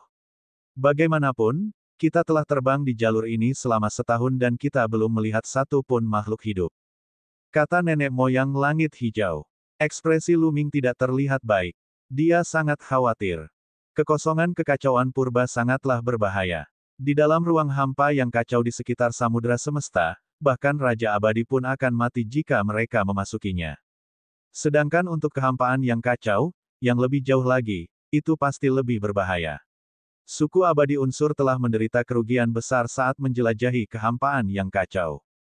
Di sisi lain, Lu Shen Huang, Lu Qi, Xian Yanxing, Qiu Yue dan yang lainnya hanya berada di alam abadi sejati. Berkeliaran di tengah kekacauan, dapat dikatakan bahwa mereka berada dalam bahaya besar. Lu Ming hanya bisa menghibur dirinya sendiri. Dalam kekacauan, selalu ada peluang untuk bertahan hidup. Bertahan di lautan semesta hanya akan membawa kematian. Kamu tidak perlu terlalu khawatir. Kekosongan primal chaos sangat luas dan tak terbatas. Mungkin mereka baru saja diteleportasi ke tempat yang lebih jauh. Selama kita mengikuti jalan ini, cepat atau lambat kita akan menemukan mereka. Leluhur langit cerah menghiburnya sebelum mengubah nadanya, namun, krisis kita belum terselesaikan. Langit kuning dan langit biru tidak akan membiarkan ini berlalu. Akankah nenek moyang langit biru dan langit kuning datang setelah kita? Kata Lu Ming. Aku tidak akan. Leluhur langit hijau menggelengkan kepalanya dan berkata, langit dan bumi berada pada saat kritis untuk menerobos ke alam ciptaan. Dalam pertempuran sebelumnya, mereka menggunakan terlalu banyak kekuatan, menyebabkan kehendak samudra alam semesta Yin yang mulai membalas. Sekarang, mereka harus memusatkan semua kekuatan mereka untuk memurnikan samudra alam semesta Yin Yang. Hanya dengan begitu mereka akan memiliki kesempatan untuk memasuki alam ciptaan. Jika tidak, jika mereka melewatkan kesempatan ini, mereka tidak akan pernah bisa memasuki alam ciptaan. Pada saat kritis seperti ini, mereka tidak akan mengejar kita secara langsung. Namun, dengan kecerdasan mereka, mereka kemungkinan besar akan menebak rute yang kita ambil dan pasti akan mengirim 6 bawahan tingkat alam semesta mereka untuk mengejar kita. Mereka pasti punya darahmu atau barang-barang yang pernah kau gunakan sebelumnya. Mereka bisa menggunakannya untuk menyimpulkan lokasimu. Jika mereka berhasil mengejarmu, bahkan satu makhluk tingkat semesta tidak akan sebanding denganku dalam kondisiku saat ini, apalagi 6. Jadi, Anda harus meningkatkan kekuatan Anda sesegera mungkin untuk melindungi diri sendiri. Bab 5779, Dua cara untuk meningkatkan kekuatan tempur. Pedang abadi itu terbang dalam kekacauan, dan bahkan alam semesta setengah langkah tidak dapat menangkap lintasannya. Layar cahaya muncul dari cakram Gyokzen Luo besar dan menutupi pedang abadi. Lu Ming berdiri di atas pedang surgawi dan tersenyum pahit. Senior, aku hanya berada di level Raja Abadi 9 transformasi. Tidak mudah bagiku untuk membuat terobosan besar dalam waktu singkat dan bertarung melawan kelas alam semesta, kata Mo Wen. Aku akan menggunakan sisa kekuatanku untuk membantumu menutupi rahasia surgawi. Aku dapat menjamin bahwa mereka tidak akan dapat meramal Ki-mu selama jutaan tahun. Kau harus berkultivasi dengan baik. Saat ini kau berada di alam Raja Abadi 9 transformasi. Jika kau tidak memiliki kesempatan khusus, mustahil bagimu untuk menerobos ke alam semesta setengah langkah dalam waktu jutaan tahun. Kata leluhur langit biru. Dengan tingkat kultivasinya, dia sudah lama mengetahui situasi kultivasi Lu Ming. Lu Ming juga sangat jelas tentang hal ini. Tidak mungkin bagi seorang Raja Abadi dengan 9 transformasi untuk menerobos ke alam semesta setengah langkah dalam waktu singkat. Itu sangat sulit. Jika terobosan ke alam semesta setengah langkah saja sudah semudah itu, samudra semesta yang luas tidak hanya akan memiliki alam semesta setengah langkah yang sekecil itu. Kosmos besar dengan alam semesta setengah langkah akan segera naik ke jajaran kosmos besar tingkat atas. Saat itu, alasan mengapa Tang Feng mampu memasuki kosmos setengah langkah begitu cepat adalah karena dia berada di tanah reinkarnasi dan meminjam kekuatan tanah reinkarnasi. Sekarang, tanpa bantuan eksternal apapun, mustahil bagi Lu Ming untuk menerobos ke alam semesta setengah langkah dalam beberapa juta tahun. Selain itu, alam semesta purba tertutup dari dunia luar dan lingkungan kultivasinya terbelakang. Sangat sulit bagi para kultivator untuk menerobos ke alam berikutnya. Saat itu, Tang Feng telah mengumpulkan lebih dari 60 tahun bintang. Pemahamannya tentang kultivasi dan penempaan karakternya sangat mendalam. Lu Ming tidak dapat dibandingkan dengannya. Oleh karena itu, setelah alam semesta purba terbuka, kultivasi Tang Feng dapat melambung ke langit dalam sekali jalan. 1 tahun bintang adalah rentang hidup sebuah bintang. Totalnya 10 miliar tahun. Lebih dari 60 tahun bintang, itu berarti lebih dari 600 miliar tahun. Dibandingkan dengan itu, beberapa juta tahun terlalu singkat. Namun, ada 2 aspek di mana Anda dapat membuat terobosan dalam waktu singkat dan meningkatkan kekuatan tempur Anda. Kata nenek moyang langit hijau. Senior, mohon pencerahannya. Lu Ming membungkuk dan meminta bimbingan dengan serius. Yang satu adalah niat kekacauan. Tatapan mata leluhur langit cerah bagaikan pedang, seolah-olah dia bisa melihat menembus Lu Ming. Teknik yang kamu kembangkan sangat menarik. Bahkan aku belum pernah mendengarnya sebelumnya. Ini seperti penciptaan langit dan bumi. Sekarang, setiap tubuhmu memiliki 10.000 Upanishad kekacauan. Jika setiap tubuh memiliki 20.000 Upanishad, maka ketika kamu menggabungkan 3 tubuh, kamu akan memiliki 60.000 Upanishad, yang akan sangat meningkatkan kekuatan tempurmu. Jika aku tidak menerobos, jumlah kekuatan Upanishad yang bisa kumiliki akan meningkat. Lu Ming bingung. Tentu saja bisa. Dalam keadaan normal, kamu perlu mencapai alam semesta setengah langkah untuk terus meningkatkan jumlah ultimat. Ketika orang biasa mencapai alam semesta setengah langkah, dia hanya memiliki 10.000 ultimat di tubuhnya. Tetapi kamu, Raja Abadi 9 transformasi, dapat mengintegrasikan 10.000 ultimat di setiap tubuh. Kamu telah menembus batas, jadi tidak sulit bagimu untuk terus meningkatkannya. Di alam semesta setengah langkah, semakin banyak kekuatan tertinggi yang Anda integrasikan, semakin tinggi peluang Anda untuk menembus tingkat alam semesta di masa mendatang. Selain itu, Anda akan menjadi lebih kuat setelah menembus tingkat alam semesta. Oleh karena itu, akumulasi kekuatan di bawah tingkat alam semesta sangatlah penting. Kata nenek moyang langit hijau. Lu Ming mendengarkan dengan sangat serius dan sepenuhnya menyerap apa yang dikatakan leluhur langit cerah itu. Ini adalah keuntungan memiliki orang kuat untuk membimbingnya. Bahkan Ye King tidak tahu bagaimana cara meningkatkan pengalamannya dalam menerobos ke tingkat alam semesta dan tidak memiliki banyak pengalaman untuk dibagikan kepadanya. Aku bisa mengajarkanmu teknik yang dapat meningkatkan jumlah ultimachi yang kau miliki saat berada di alam Raja Abadi 9 transformasi. Selain itu, Sue Yuzu dan 3 kemurnian Taois memberiku ingatan mereka sebelum mereka meninggal, jadi aku akan memberikan semuanya kepadamu. Jika kau dapat menyerap dan menyempurnakannya serta memahami jalur kultivasi mereka, akan sangat bermanfaat bagimu untuk mengintegrasikan lebih banyak ultimachi yang kacau ke dalam tubuhmu. Setelah mengatakan itu, 2 bola cahaya terbang keluar dari tangan leluhur langit biru. Itu adalah warisan ingatan Sue Yuchu dan 3 kemurnian Taois. Kedua bola cahaya itu terbang ke arah Lu Ming dan menyatu ke dalam tubuhnya. Lu Ming duduk bersila dan memejamkan mata untuk menerimanya. Setengah bulan kemudian, Lu Ming membuka matanya. Tentu saja, dia tidak bisa menyerap sepenuhnya warisan memori dari 2 pembangkit tenaga listrik tingkat alam semesta secepat itu. Dia hanya menerima dan menstabilkannya untuk saat ini, dan dia perlu mencernanya perlahan-lahan di masa mendatang. Namun, Lu Ming juga memperoleh banyak hal. Kekuatan jiwa abadinya telah meningkat. Hal ini karena warisan ingatan tersebut berisi energi jiwa abadi murni dari Sue Yuchu dan 3 kemurnian Tao.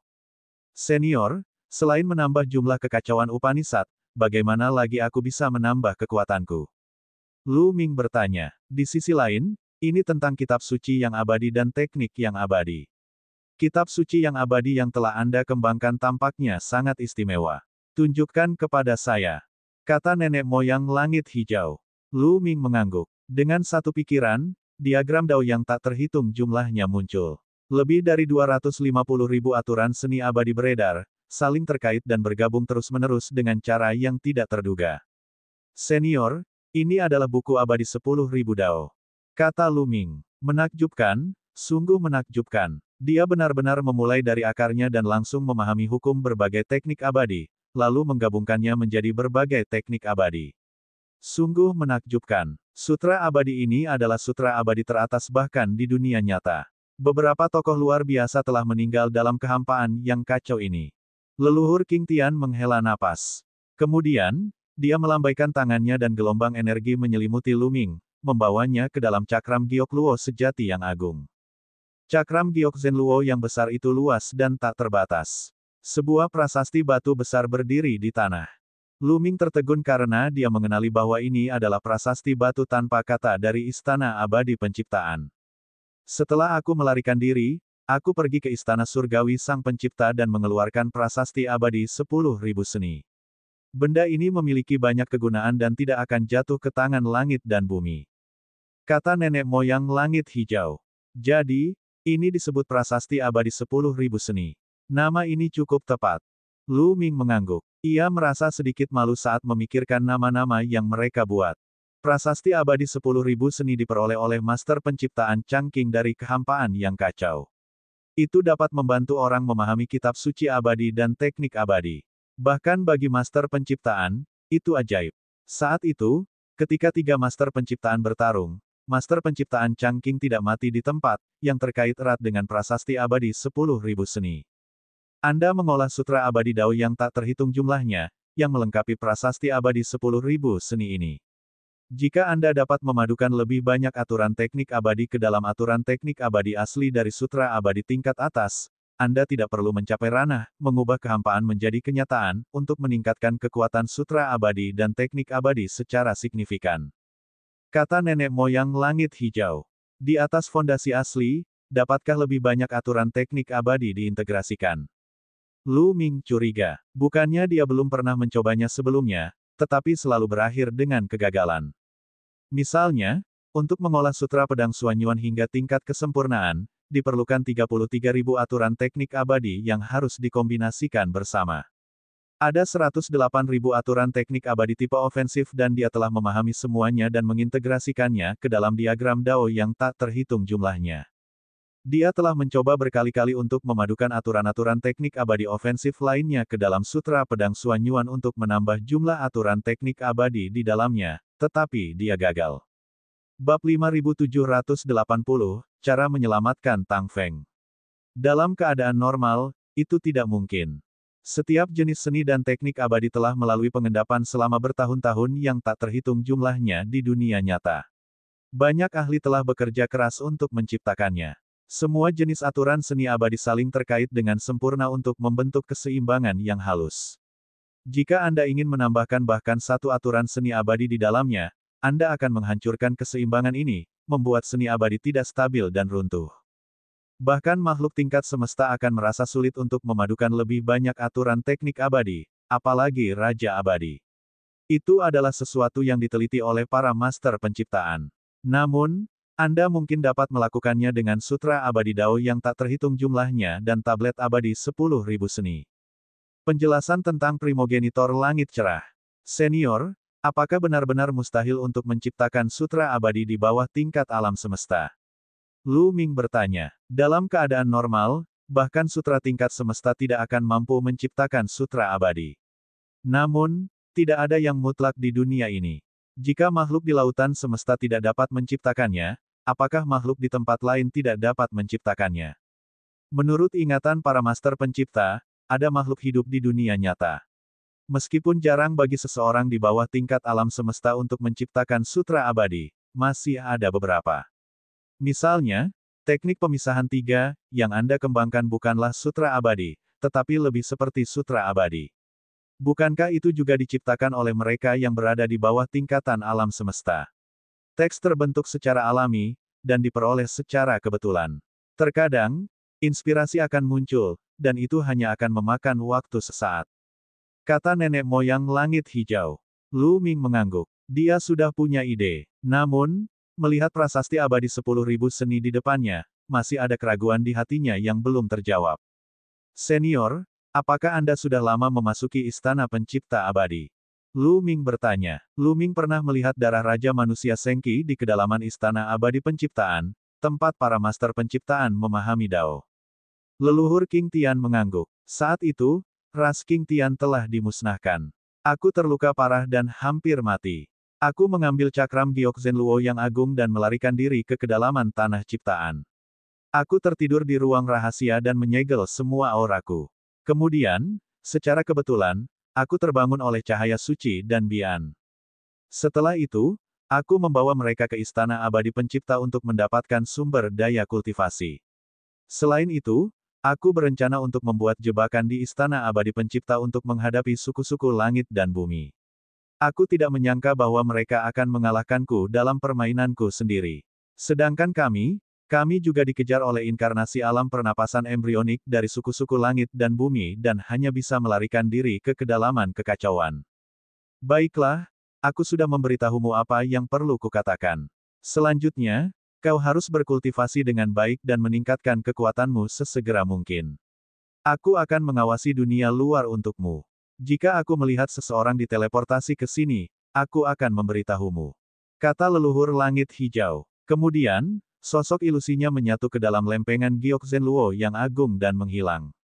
Lu Ming dapat melihat bahwa leluhur langit cerah itu sangat lemah. Jiwa abadinya yang tersisa harus melekat pada cakram Gyok Luo sejati yang agung. Jika tidak, itu akan mudah menghilang. Namun, Lu Ming masih memiliki pertanyaan penting yang belum ditanyakannya.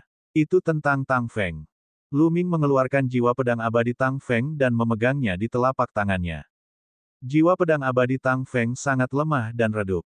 Jika bukan karena Lu Ming yang diselimuti oleh makna mendalam dao pedang yang kuat, dia pasti sudah menghilang sejak lama. Lu Ming terus berkomunikasi dengan jiwa pedang surgawi dengan kesadaran surgawinya, tetapi tidak ada jawaban. Senior, ini adalah jiwa pedang abadi yang ditinggalkan oleh Senior Tang Feng. Bolehkah saya bertanya bagaimana cara menyelamatkannya? Kata Lu Ming. Sulit. Dari cakram Gyokzen Luo agung muncul suara leluhur langit hijau. Hati Lu Ming hancur dan dia bertanya, apa maksudmu, Senior? Tidak bisa diselamatkan. Tidak sepenuhnya tidak ada harapan, tetapi sangat sulit. Saya pernah mengamati jiwa pedang surgawi ini sebelumnya. Jiwanya sangat lemah. Jika itu orang lain, tidak ada cara untuk menyelamatkannya. Namun, jiwa pedang surgawinya sangat murni. Jiwanya terbungkus dalam makna mendalam prinsip pedang dan belum hilang. Dalam hal ini, hanya ada satu cara, yaitu menemukan pedang tempur setingkat harta spiritual kekacauan dan menggabungkan jiwa pedang surgawinya ke dalamnya. Kemudian, dengan bantuan energi harta spiritual kekacauan, dia dapat pulih. Suara leluhur langit cerah terdengar lagi. Wajah Lu Ming menjadi gelap seluruhnya. Di mana dia bisa menemukan pedang tempur yang merupakan harta spiritual kekacauan. Harta karun spiritual kekacauan sangatlah berharga. Di seluruh samudera semesta, hanya ada dua harta karun spiritual kekacauan yang lengkap. Harta karun itu berada di tangan ras surga, dan tidak ada pedang. Miliaran kali lebih sulit menemukan harta karun spiritual kekacauan sejenis pedang di tengah kekacauan yang luas daripada menemukan jarum dalam tumpukan jerami. Tidak harus berupa harta karun spiritual yang lengkap dan kacau. Harta karun yang tidak lengkap pun dapat digunakan. Kata nenek moyang langit hijau. Suasana hati Luming membaik. Tidak apa-apa jika tidak lengkap. Kemungkinannya akan lebih tinggi. Setelah berkata demikian, primogenitor langit cerah tidak berkata apa-apa lagi. Luming dengan hati-hati menjaga jiwa pedang abadi Tang Feng di dantiannya, memeliharanya dengan energi abadi dan menjaga aktivitasnya. Kemudian, ia mulai memikirkan langkah berikutnya. Setelah beberapa saat, dia tidak terburu-buru untuk mulai berkultivasi. Sebaliknya, sebuah labu muncul di tangannya. Itu adalah labu kekacauan. Berbicara tentang harta spiritual kekacauan, ia memikirkan akar spiritual kekacauan. Akar spiritual primal chaos-nya masih berasal dari petir kesengsaraan. Labu kekacauan adalah harta karun spiritual kekacauan, tetapi belum matang dan belum lengkap. Luming berspekulasi bahwa untuk menjadi matang, labu itu tidak bisa hanya menyerap energi pemurnian guntur dan kilat. Labu itu harus memiliki akar spiritual kekacauan. Namun kini, kembali ke sumber kesengsaraan guntur merupakan tindakan mengundang kematian. Aku sudah memurnikan akar spiritual kekacauan. Dengan labu kekacauan sebagai fondasinya, aku akan melihat apakah aku bisa memanggil akar spiritual kekacauan. Luming memegang akar spiritual yang kacau di tangannya dan berkonsentrasi untuk mengaktifkannya, merasakannya dengan saksama. Namun, setelah waktu yang lama, dia akhirnya menyerah. Dia terlalu jauh dan tidak bisa merasakannya sama sekali. Semoga tidak jatuh ke tangan langit dan bumi. Luming menghela napas dan menyingkirkan labu kekacauan itu. Dia memejamkan mata dan mulai mencerna dan menyerap warisan ingatan Sue Yuchu dan 3 kemurnian Tao. Waktu berlalu seperti angin, dan dalam sekejap mata, 30.000 tahun telah berlalu. Luming dan primogenitor langit biru terbang dalam kekacauan selama 30.000 tahun. Jadi ternyata transformasi Qi menjadi ketiadaan tidak sepenuhnya diciptakan oleh 3 kemurnian Tao. Setelah 30.000 tahun berkultivasi, Luming telah menyerap warisan ingatan Sue Yuzu dan 3 kemurnian Tao. Ia menyadari bahwa 3 kemurnian Tao adalah pencipta hanya separuh Qi menjadi ketiadaan, sebuah seni abadi yang kuat. Mengapa hanya setengahnya? Itu karena 3 kemurnian Taois hanya memperoleh setengah Qi menjadi kemurnian ketika dia memperolehnya. 3 kemurnian Tao, dengan bakatnya yang mengagumkan, telah berhasil mengisi separuh sisanya. Meskipun tidak diciptakan murni oleh 3 kemurnian Tao, itu tetap cukup menakjubkan. Orang harus tahu bahwa 3 kemurnian Tao bahkan belum mencapai tingkat alam semesta ketika ia telah menyempurnakan Qi menjadi ketiadaan. Dan EBSCP, pada saat yang sama, niat kekacauan di tubuhnya juga mulai tumbuh. Setiap tubuh berlipat ganda jumlahnya, mencapai 20.000. 3 badan menjadi 1 jumlahnya 60.000. Kekuatan tempurnya telah meningkat pesat. Namun, Luming tahu betul bahwa tidak akan semudah itu untuk berkultivasi di masa depan. Alasan mengapa kekacauan tertinggi dalam tubuhnya telah tumbuh pesat selama 30.000 tahun terakhir adalah karena warisan ingatan Sue Yuchu dan 3 kemurnian Taois. Di masa mendatang, tanpa pewarisan ingatan, kecepatan pemahamannya pasti akan jauh lebih lambat jika mengandalkan dirinya sendiri. Meskipun kultivasinya meningkat dari hari ke hari, hati Luming malah semakin berat. Bab 5781, mencoba menghancurkan keseimbangan. Hati Luming terasa berat.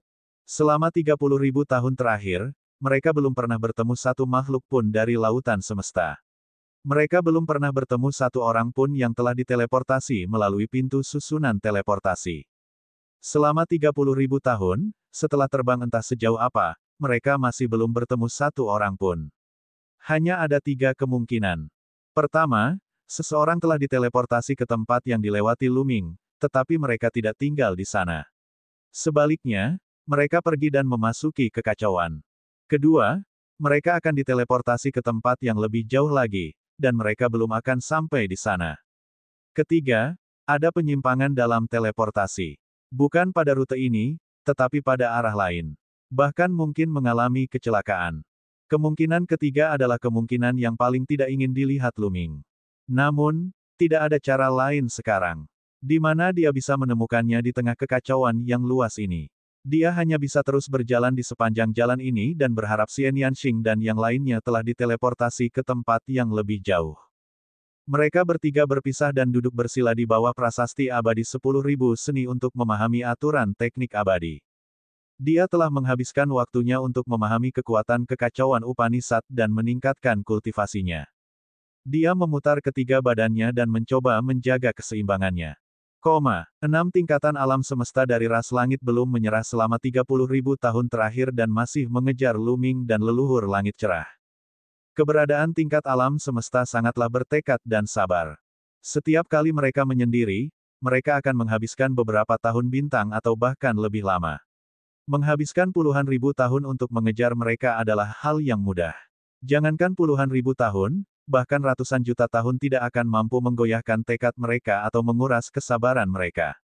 Namun, setelah mengejar selama puluhan ribu tahun, mereka tidak menemukan sosok Luming dan leluhur langit cerah.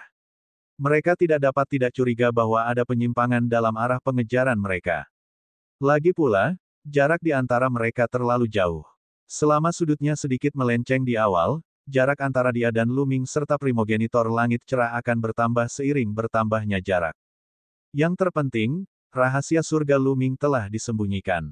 Mereka telah menggunakan darah Luming untuk menyimpulkan tetapi mereka tidak memiliki petunjuk dan tidak dapat menangkap lokasi pastinya. Saya sarankan kita berpisah dan mengejar mereka. Kita akan berpisah menjadi 3 kelompok dan pergi ke arah yang sama, tetapi dari sudut yang berbeda. Kata surga, saya setuju. Kemungkinan besar hantu tua King Tian membantu Luming menutupi rahasia surgawi, menyebabkan kita tidak dapat menyimpulkannya. Namun, hantu tua King Tian terluka parah. Siapapun dari kita cukup untuk menekannya. Kita akan terbagi menjadi 3 kelompok, 2 orang di setiap kelompok. Ini benar-benar aman. Langit kuning Bai mengangguk. Menurut apa yang dikatakan leluhur, hantu tua King Tian terluka parah dan sekarat. Bahkan jika dia membantu Luming menutupi rahasia surga, dia tidak akan bisa bertahan lama. Cepat atau lambat, dia akan kelelahan. Saat itu, kita dapat menggunakan darah Luming untuk menyimpulkan lokasi tepatnya. Siapapun yang dapat menyimpulkan lokasi Luming terlebih dahulu akan menghubunginya melalui tablet jiwa. Kata surga, ayo kita lakukan. Yang lain melakukan hal yang sama. Mereka membagi darah Luming menjadi 3 bagian dan memberi mereka masing-masing sebuah piring jiwa. Token jiwa ini telah disempurnakan dari jiwa abadi dari pembangkit tenaga listrik tingkat alam semesta. Itu berasal dari pembangkit tenaga listrik ras langit biru dan dapat merasakan sesuatu dari kejauhan. Keduanya akan mengambil jalan tengah. Hantu 100 langit kuning dan Meiye langit kuning mengambil jalan kiri, sedangkan Gu bersayap langit kuning dan Xuan Sheng langit Chang mengambil jalan kanan. Arahnya sama, tetapi sudutnya sedikit berbeda. Kekosongan primal chaos tidak terbatas. Kosmos yang besar bahkan tidak sebanding dengan setitik debu di hadapan kekosongan primal chaos yang tak berujung. Kehancuran, kedinginan, dan ketidakterbatasan. Dalam keadaan normal, tidak akan ada suara sama sekali.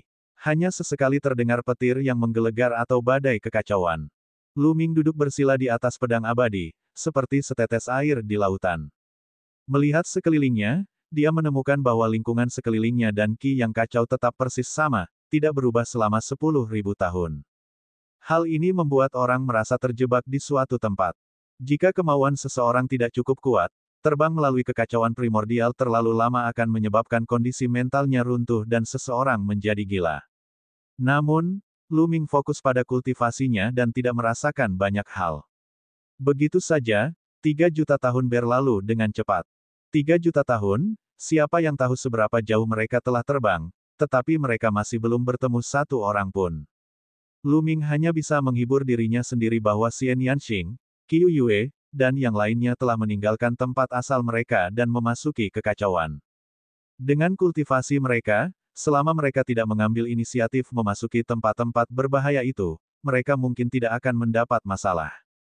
Setelah 3 juta tahun berkultivasi, setiap tubuh Luming telah terintegrasi dengan 25.000 Upanishad kekacauan. Dalam 30.000 tahun pertama, Luming telah meningkat begitu cepat karena dia telah menyerap warisan ingatan Sue Yuchu dan 3 kemurnian Tao. Sedangkan pada tahap-tahap selanjutnya, jika ia harus mengandalkan pemahamannya sendiri, kecepatannya akan menjadi beberapa kali lebih lambat. Selain itu, tubuh, jiwa abadi, dan energi abadi Luming telah mencapai titik jenuh. Selama ratusan ribu tahun terakhir, semakin sulit baginya untuk memahami kekacauan pamungkas. Sekarang, dia telah mencapai batasnya. Tubuh abadi, jiwa abadi, dan energi abadi bagaikan tangki air, dan kekuatan kekacauan Upanishad bagaikan air di dalam tangki. Setelah tangki air penuh, mustahil untuk menampung lebih banyak air. Jika ia ingin menampung lebih banyak air, ia harus memperluas tangki untuk mengisinya. Di sisi lain, Lu Ming harus membuat terobosan dalam tubuh abadinya, jiwa abadinya, dan energi abadinya sehingga ia dapat menampung lebih banyak kekacauan ultimasi. Ini adalah sesuatu yang hanya dapat dilakukan ketika seseorang mencapai tingkat alam semesta setengah langkah. Namun, Lu Ming telah berkultivasi selama 3 juta tahun dan masih belum ada tanda-tanda terobosan. Tidak mudah untuk menerobos tanpa peluang apapun. Dalam hal teknik surgawi, Lu Ming juga telah membuat kemajuan besar. Saat itu, Lu Ming adalah penguasa istana yang dan memiliki seorang kultivator tingkat alam semesta seperti Ye Qing yang mengawasinya. Dia mampu memahami kitab suci abadi dan teknik abadi dari semua alam semesta besar sesuai keinginannya. Kemudian, dia memperoleh warisan ingatan Sui Yuzu dan 3 kemurnian Tao, dan dia memperoleh banyak teknik abadi dari sutra abadi saat ini.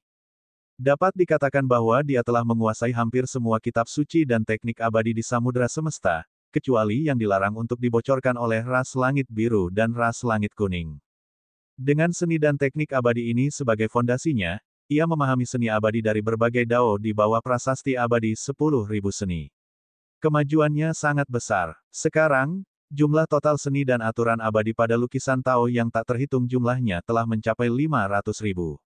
Lu Ming berspekulasi bahwa jumlah total berbagai jenis aturan seni abadi seharusnya lebih dari 1 juta. Masih ada jalan panjang yang harus ditempuh jika ia ingin memahami semua ini. Tentu saja, peningkatan jumlah total aturan seni abadi tidak dapat secara langsung meningkatkan kekuatan tempur Lu Ming. Jika dia ingin meningkatkan kekuatan tempurnya, dia masih perlu mengintegrasikan lebih banyak aturan seni abadi ke dalam seni abadi yang disempurnakan. Namun, ini sangat sulit. Menurut apa yang dikatakan oleh Clear Sky Primogenitor, ini adalah sesuatu yang hanya bisa dilakukan oleh makhluk ciptaan.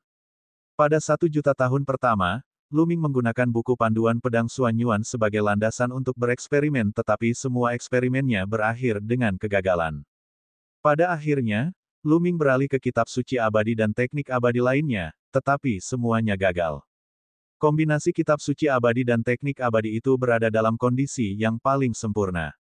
Jika seseorang ingin mengintegrasikan aturan teknik abadi lainnya ke dalamnya, mereka harus menghancurkan kesempurnaan dan keseimbangan, dan teknik abadi itu akan segera hancur. Itu terlalu sulit. Untungnya, Lu Ming memiliki sutra abadi Dao yang tak terhitung jumlahnya dan menguasai aturan seni abadi yang paling mendasar. Dengan satu pikiran, ia dapat menggabungkan aturan seni abadi pada gambar Tao yang tak terhitung jumlahnya sesuka hati. Selain itu, prasasti abadi 10.000 seni juga sangat membantu. Selama hati seseorang menginginkannya, prasasti abadi 10.000 seni akan terwujud dan berkembang dengan sendirinya. Ini akan sangat membantu Lu Ming.